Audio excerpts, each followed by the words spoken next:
whom we work very well together, but of course all the sectors in the region are involved. At the end of the day, we are in this together, and we may have different actions, but they're all complementary.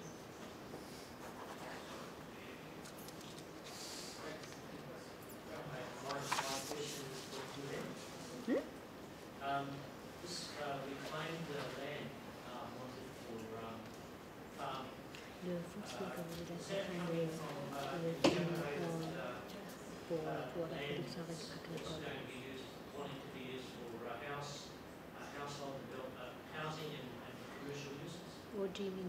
Est-ce que ça veut dire que c'est des territoires qui, pour construire des maisons, que vous allez tourner pour faire la production de la sol?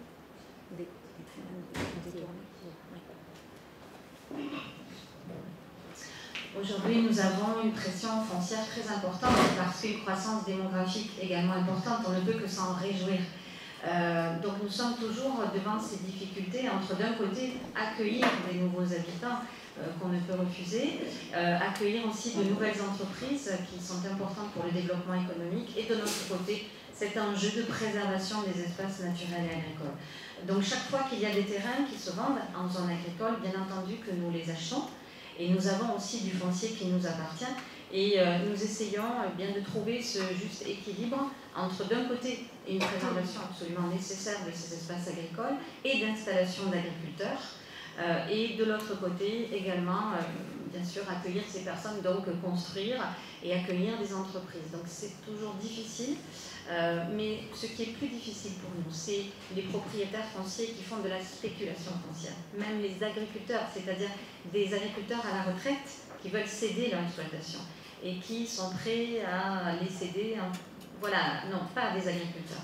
Donc ça c'est assez compliqué, mais sur nos terres, en tout cas, c'est ce que nous souhaitons. Nous souhaitons installer des petites exploitations, les multiplier pour pouvoir approvisionner à la fois la restauration collective de la ville, puisque c'est surtout le territoire de la métropole, mais aussi pour notre propre approvisionnement de la restauration collective. Parce que là, je parle à la fois des 13 000 repas sur la ville de Montpellier, mais aussi sur les 31 communes.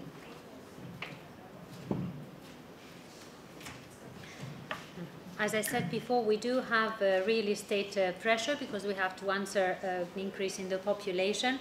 We are happy to provide that for new residents and inhabitants, as well as for new companies that want to settle. This involves development, economic development. It's good for the economic development, but we also have to try to preserve nature and agricultural territories at the same time. So we do purchase land when it's available. On the one hand, we do own land at the same time, and we try to find this balance between preserving agriculture and natural land and building for those new people who are coming to our region or for the companies that are settling there. The difficult part for us is where speculation happens. Say, for example, you have an agricultural who's retiring instead, and he wants to sell his land for purposes which are not agricultural. That's where we have a problem. We would like in our region to create as many small producers as possible so that we can provide good food for the city itself, for the metropole, the larger area, as well as for this collective catering that I was speaking about. We have 13,000 plates of food that we supply constantly, so that's it. Yeah.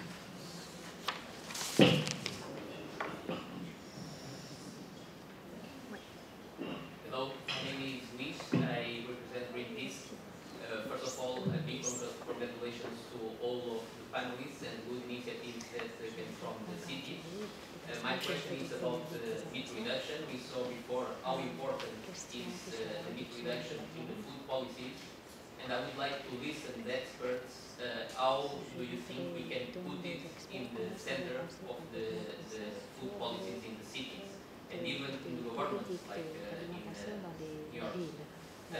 We in Greenpeace have an international campaign about meat reduction, but also consumption, but also production. It's really important also to address the production part.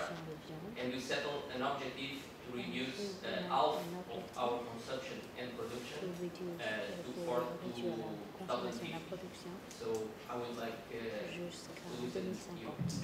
If I may start answering that. Yeah, thank you for the great work you've done in Greenpeace. It's a very useful piece of paper and a very useful analysis you've done. I've followed your work there. I think in the Nordic region, both in governments and in cities, it's very clear that cities are more progressive in this than the governments. So therefore cities have a huge role to play in being a little bit more brave than the governments. Governments are very much limited by traditional lobbying, etc., whereas cities can be a little bit more flexible. Then it depends a little bit, how do you implement these? I think in Copenhagen you've implemented it in a very you've implemented it through actually, we go organic. Organic is what can get momentum in the Copenhagen citizens, and then through that organic conversion, you've had to change into a plant-forward way of cooking, just because to reduce the costs of the organic produce. So you have the same budget. If you have the same budget, then and go organic, then you have to eat less meat. So that's one way of doing it, going through what is appealing to the citizens in that particular city, whereas other cities, they go directly for the bang with, say, okay, less meat, that's what we want in the city. And then you can use it either as just a way of thinking, implementing something else, or you can do it like as a flashy sign of policy. We just saw the Finnish government. Now they have 2 meatless days a week in the army. So in all the barracks, there are 2 meatless days a week, and that just creates a whole different thinking around eat less meat, because usually it's like hippie, leftish, female persons who agitate for this, and now, okay, it's the army, it's the Finns up in the very north, they can also live like this. Okay, so you break down some barriers in turning meatless sometimes. So it depends a little bit on the audience, but I think that everybody, as I see it, everybody is moving in this direction. And yeah, I'll come back to a different point later, but maybe I should give the word to the others. So, thank you for inviting me, and sorry for my late arrival, but I had some problem in the airport and I missed most part of the first session of this afternoon. But I was asked to react to the different interventions, and before Montpellier, my reaction was to say, okay, what I'm learning now this afternoon is that it's not impossible to really manage a food policy, a comprehensive food policy, but it is quite difficult, very difficult, and don't say impossible, but very difficult, because when we are speaking about meat or the food system in general, we are speaking about the system, and a mayor cannot direct the system, neither the king of the world, because we are speaking about life, food is life, so everything. So when you are speaking about food policy, what I learned this afternoon is interesting to say Meatless Monday is not necessarily an immediate policy, an effective policy, neither an effective policy, but something to create an environment. It's an entry point. And a lot of these kind of actions, also the first intervention I heard about the psychology of food was interesting, not only from the scientific point of view, because it was an academic, mainly a scientific intervention, but to say it's important the way in which we speak with the people.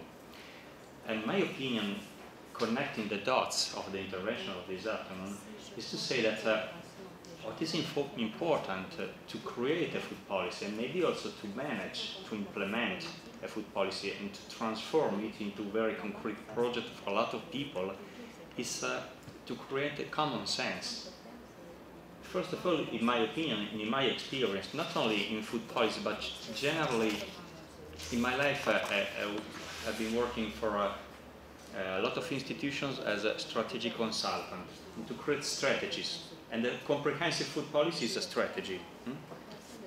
The food is the eye in which you see the world. and then you try to create a strategy, starting from one point, one entry point, and then you go on. But it's really hard to say that we can direct everything. So the sense-making process is important, starting from really the beginning. This session is called Food Policy for Beginners, but also for the implementers, and also for the, the directors, for all of us. It's a sense-making process. Because also hearing about the Friends of the Earth intervention was really interesting to say, to hear about a lot of numbers connecting a lot of world dimensions, then the implementation into Malmo, into other cities, and the cities that were mentioned has a long tradition in doing something else. Malmo is working now in that issue because now Malmo has a very, very long tradition, maybe one of the best European traditions in sustainable development, in other policies. So other kind of sense-making processes then implemented to food. The experience in Senegal about the market in Thiès, and the first intervention I heard, has a more than 15-year tradition on community-supported agriculture. So the market was created by a group of consumers and producers more than 15 years ago, then created food production and food consumption all together, and then they worked on it. Then I took some notes about also Lyon, Bordeaux. Bordeaux had a tradition of action with Terre des Liens. Terre des Liens is a national association